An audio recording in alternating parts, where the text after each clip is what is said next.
14 मार्च को फिरोजाबाद में लगेगी राष्ट्रीय लोक अदालत। परिवार, बैंक और बिजली मामलों का होगा निस्तारण। जनपद में लंबित मामलों के त्वरित निपटारे के लिए 14 मार्च 2026 को राष्ट्रीय लोक अदालत का आयोजन किया जाएगा। इस लोक अदालत में पारिवारिक विवाद, बैंक ऋण से जुड़े मामले, बिजली विभाग के प्रकरण तथा पुराने लंबित मामलों का आपसी सहमति से निस्तारण कराया जाएगा, जिससे लोगों को जल्द न्याय मिल सकेगा।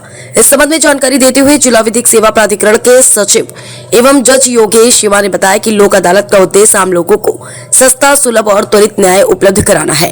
इसमें बैंक, बिजली विभाग, पारिवारिक विवाद, दुर्घटना क्लेम, चेक बाउंस तथा अन्य पुराने मामलों का आपसी समझौते के आधार पर समाधान कराया जाएगा। उन्होंने बताया कि जिन लोगों के बैंक से संबंधित विवाद, बिजली बिल के मामले या अन्य पुराने न्यायालयीय प्रकरण लंबित है, वे इस अवसर का लाभ उठाकर अपने मामलों का निपटारा करा सकते हैं। लोक अदालत में समझौते के आधार पर किए गए निर्णय को न्यायालय की मान्यता प्राप्त होती है और इससे पक्षकारों को लंबी कानूनी प्रक्रिया से भी राहत मिलती है।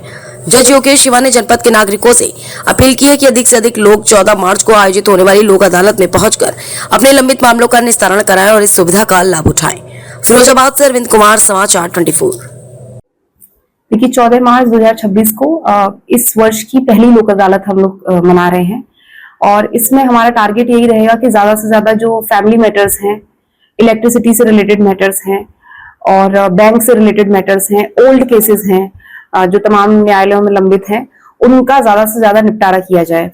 फैमिली डिस्प्यूट्स के लिए हम हर बार देखते हैं कि लोक अदालत में मेन प्रायोरिटी रहती है कि जो लोग काफी वर्षों से साथ में नहीं हैं और जो भी फैमिली से रिलेटेड उनके पारिवारिक मसले फैमिली कोर्ट्स में चलते हैं, उनका निपटारा होता है। बैंक से जो लोग पीड़ित हैं उन केसेस को हम लोग टारगेट करते हैं। इलेक्ट्रिसिटी मैटर्स का डिस्पोजल हमारे प्राइमरी टारगेट्स में से है। उसके अलावा एक नई चीज हमने इस बार स्टार्ट की है और हम प्रयास करेंगे कि उसमें भी हमें सफलता मिले कि जो ओल्डेस्ट केसेस हैं, जो हमारा एक्शन प्लान है, उसमें भी ज्यादा से ज्यादा लोगों को जो अक्यूज्ड है उनको कन्फेशन के द्वारा हम लाभ दिला पाए और वो मैटर्स भी हम इसमें लोक अदालत के टारगेट में लाकर उनको भी निपटारा किया जाए।